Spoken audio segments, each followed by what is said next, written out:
नमस्कार। आज हम जो प्रथम श्रेणी में शैक्षिक प्रबंधन है इसके बारे में चर्चा करेंगे। और देखो इनसे कौन कौन से प्रश्न बन सकते हैं। लगभग 1000 प्रश्नों की हम चर्चा करेंगे और जो प्रश्न है वन लाइनर होंगे। तो देखो एक तो प्रश्न ये बन सकता है कि प्रबंधन का गुरु किसे कहते हैं। प्रबंधन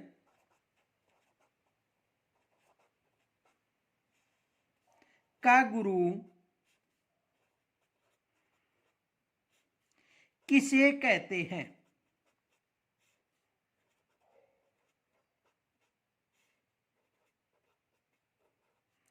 प्रबंधन का गुरु किसे कहते हैं। तो देखो प्रबंधन का जो गुरु है पीटर ड्रेकर को कहा जाता है।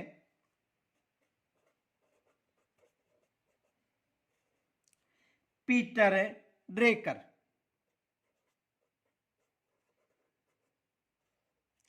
प्रबंधन का गुरु किसे कहा जाता है। पीटर ड्रेकर को प्रबंधन का गुरु कहा जाता है। दूसरा प्रश्न ये बन सकता है सुव्यवस्थित प्रबंधन की अवधारणा किसने दी थी। सुव्यवस्थित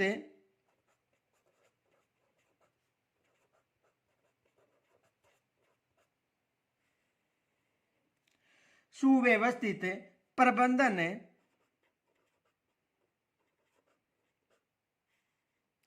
की अवधारणा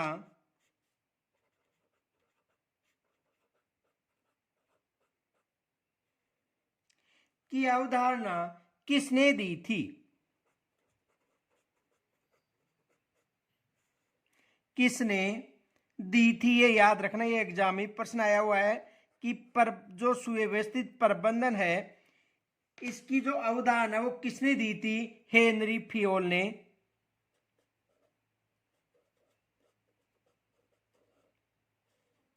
हेनरी फेयोल।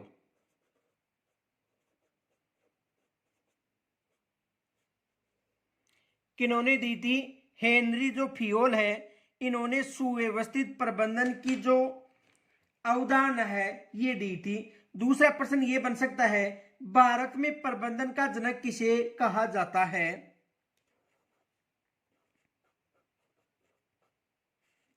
भारत में प्रबंधन का गुरु किसे कहा जाता है।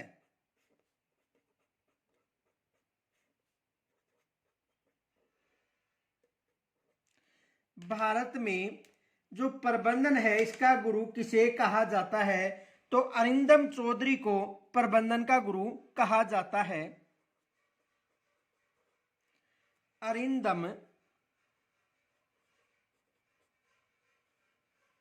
चौधरी। तो भारत में प्रबंधन का गुरु किसे कहा जाता है। अरिंदम चौधरी को भारत में या भारत का प्रबंधन का गुरु कहा जाता है। अगला प्रश्न ये बन सकता है प्रबंधन का शक्ति ग्रह किसे कहा जाता है। प्रबंधन का शक्ति ग्रह किसे कहा जाता है।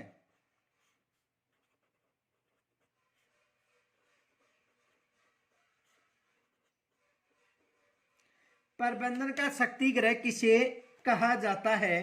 तो प्रबंधन का जो शक्ति ग्रह है ये संप्रेषण को कहा जाता है।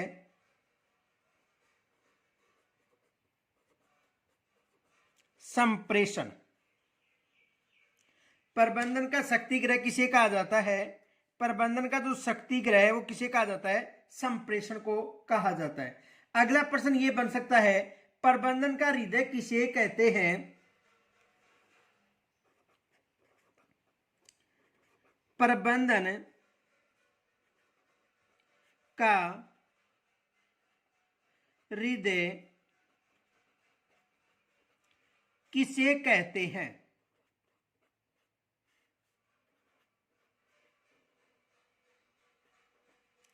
प्रबंधन का हृदय किसे कहते हैं? तो देखो, प्रबंधन का जो हृदय है ये अभिप्रेरणा को कहते हैं।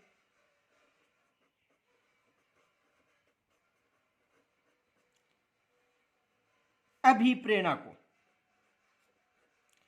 प्रबंधन का जो हृदय है ये किसे कहा जाता है? प्रबंधन का हृदय अभिप्रेरणा को कहा जाता है। और प्रश्न बन सकता है, प्रबंधन का भविष्य किसे कहा जाता है?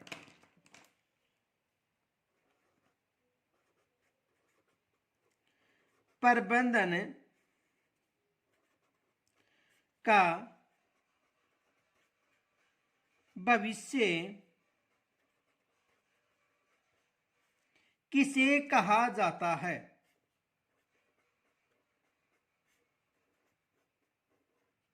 तो जो प्रबंधन है इसका जो भविष्य है ये निर्णय को कहा जाता है।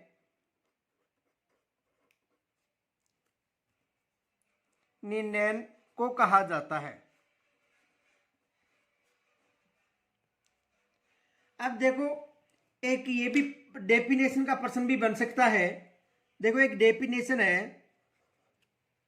किसी निश्चित उद्देश्य की प्राप्ति के किसी निश्चित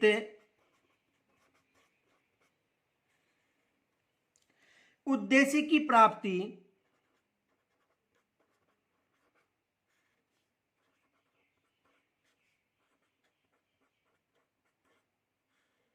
किसी निश्चित उद्देश्य की प्राप्ति के लिए बनाया गया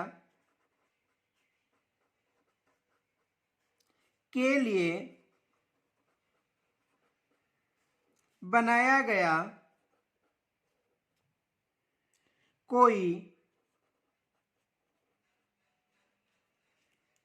भी मानवीय संसाधन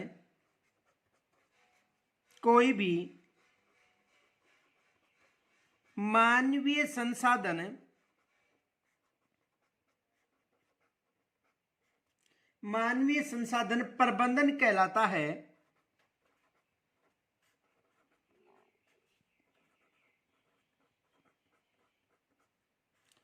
प्रबंधन कहलाता है।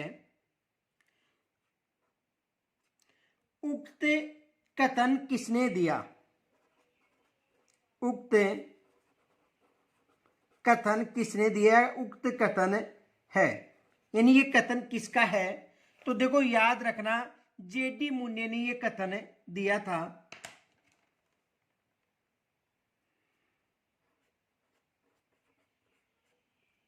जेडी मुने,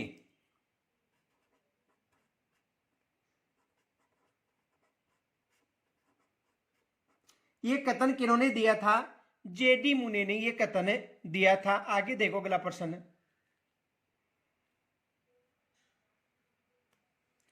अगला प्रश्न ये बन सकता है, प्रबंधन के प्रमुख रूप से कितने प्रकार के प्रबंधन में प्रमुख रूप से कितने प्रकार के संसाधन पाए जाते हैं? प्रबंधन में प्रमुख रूप से कितने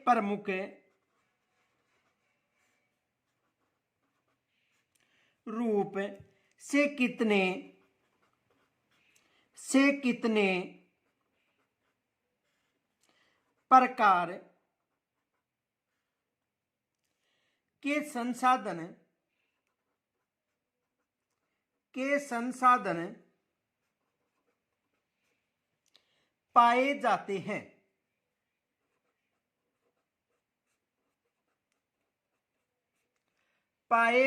हैं? तो कितने प्रकार के संसाधन पाए जाते हैं? 2 प्रकार के संसाधन पाए जाते हैं।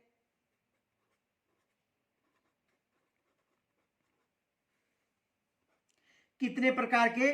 2 प्रकार के, एक भौतिक संसाधन और दूसरे मानव संसाधन। ये याद रखना, एक भौतिक संसाधन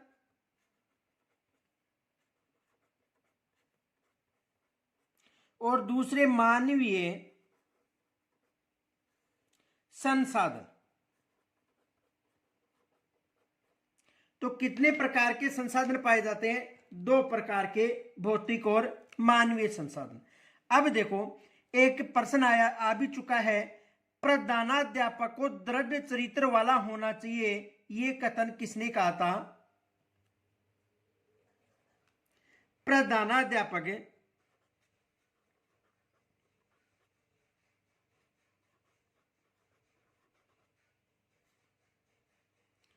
प्रधानाध्यापक को दृढ़ चरित्र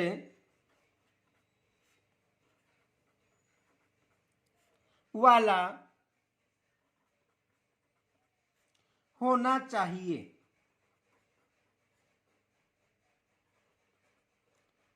उक्त कथन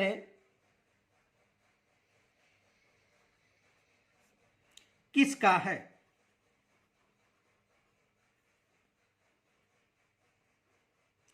उक्त कथन किसका है?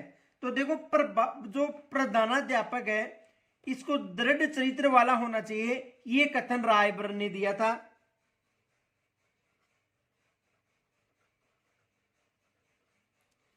किन्होंने दिया था? रायबरेली ने। अगला प्रश्न देखो, अगला प्रश्न ये बन सकता है, विद्यालय का मस्तिष्क किसे कहा जाता है?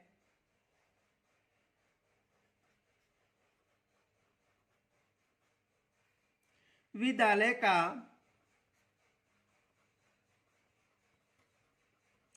मस्तिष्क किसे कहा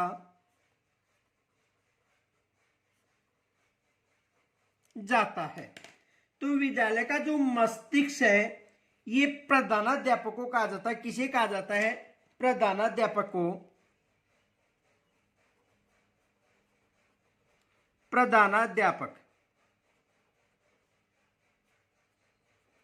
किसे कहा जाता है? प्रधानाध्यापक को कहा जाता है। यानी विद्यालय का मस्तिष्क किसे कहा जाता है? प्रधानाध्यापक को कहा जाता है। आगे देखो, अगला प्रश्न।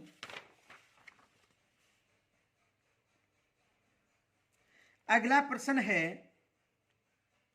विद्यालय का नाड़ी तंत्र किसे कहा जाता है?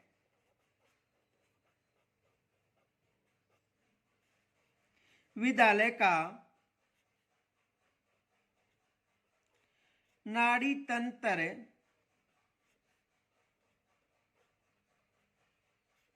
किसे कहा जाता है?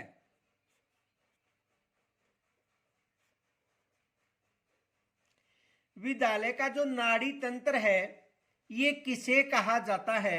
तो विद्यालय का नाड़ी तंत्र है ये अध्यापक को कहा जाता है। किसे कहा जाता है? अध्यापक को।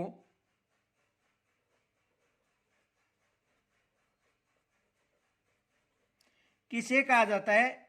अध्यापक को। यानी विद्यालय का जो नाड़ी तंत्र है यह अध्यापक को कहा जाता है।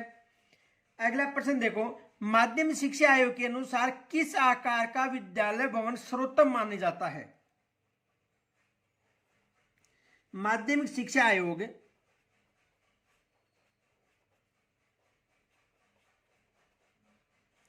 माध्यमिक शिक्षा आयोग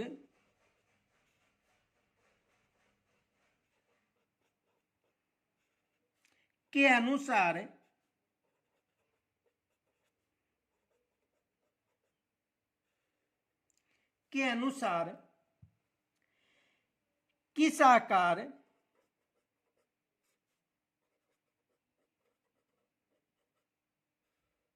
किस आकार के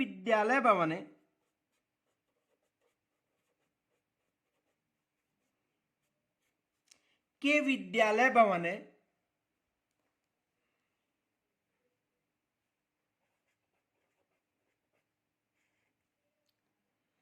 सर्वोत्तम माने जाते हैं?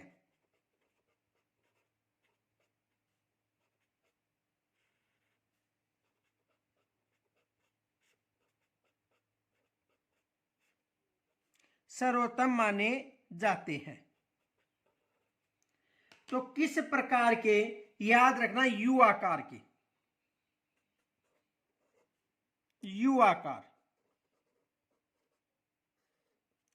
किस प्रकार के जो यू आकार है उसके जो भवन है, विद्यालय भवन है, ये सर्वोत्तम माना जाता है किसके अनुसार? माध्यमिक शिक्षा आयोग के अनुसार।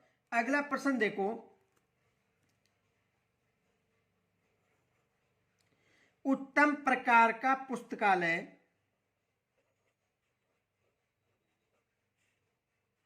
उत्तम प्रकार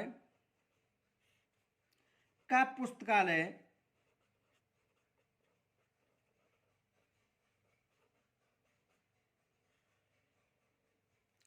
उत्तम प्रकार का पुस्तकालय उत्तम विद्यालय की पहचान है। उत्तम विद्यालय की पहचान है, की पहचान है। उपयुक्त कथन किसका है? उपयुक्त कथन किसका है?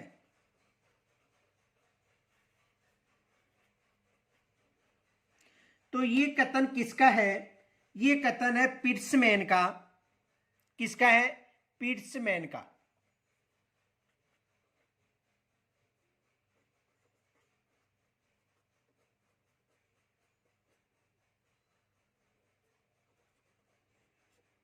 किसका है? पीट्समैन का है। अगला प्रश्न देखो, वह व्यक्ति ही प्रधानाध्यापक के रूप में सफल है।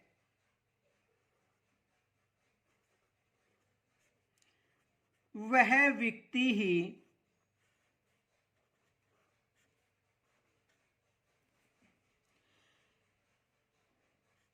प्रधानाध्यापक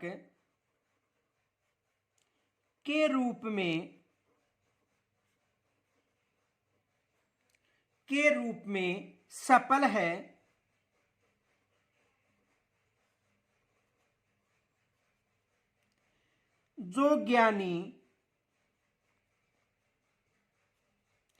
जो ज्ञानी तर्कवान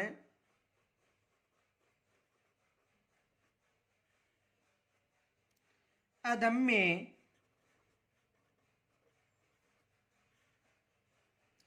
साहसी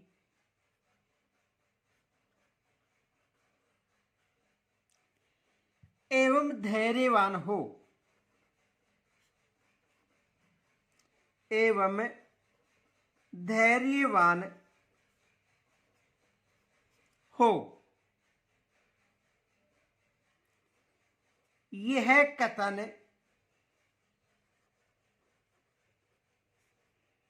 है। यानी ये कथन किन्होंने दिया था? तो देखो, वह व्यक्ति ही प्रधानाध्यापक के रूप में सफल है जो ज्ञानी तर्कवान अदम्य साहसी व धैर्यवान हो। तो ये कथन किन्होंने कहा था? कुर्ब। देखो, वह व्यक्ति प्रधानाध्यापक के रूप में सफल है जो ज्ञानी तर्कवान अदम्य साहसी एवं धैर्यवान हो। यह कथन किन्होंने कहा था? कुबरली ने कहा था। ये याद रखना। अगला प्रश्न देखो, अगला प्रश्न है शैक्षिक प्रबंधन के नियोजन के जनक हैं।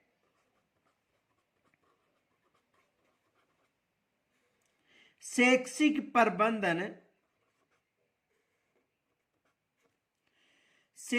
प्रबंधन में नियोजन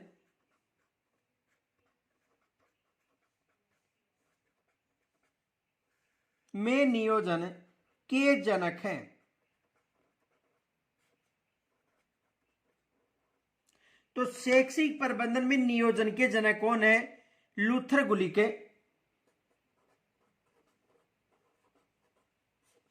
लूथर गुलिक कौन है? लूथर गुलिक। अगला प्रश्न देखो, विद्यालय प्रबंधन संरचना के पद सोपान में सर्वोत्तम स्थान किसका है?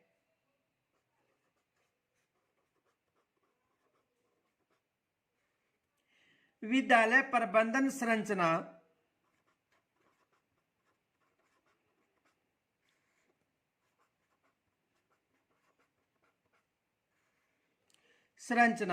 के पद सोपान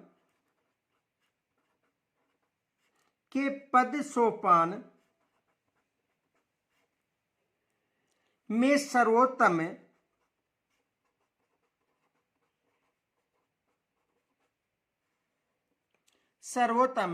स्थान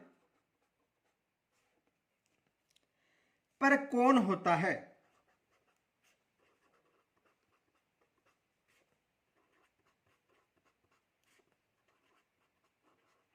तो देखो, विद्यालय जो प्रबंधन की संरचना में पद सोपान में सर्वोच्च स्थान पर कौन होता है? प्रधानाध्यापक।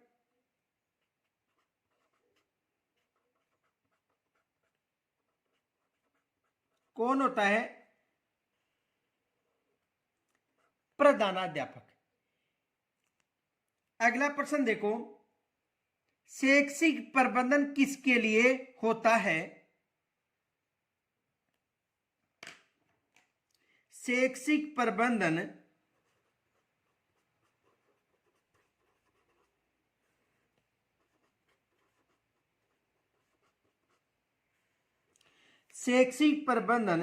किसके लिए होता है?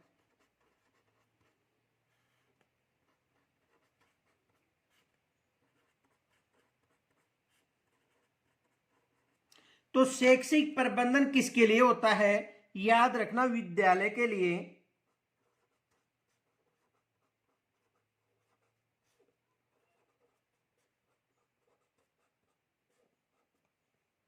तो आज हमने कुछ वन लाइनर प्रश्नों की चर्चा की, कल इनसे आगे चलेंगे। यहां तक यदि कोई समस्या हो तो मुझे कमेंट्स के द्वारा जरूर बताना। जय हिंद।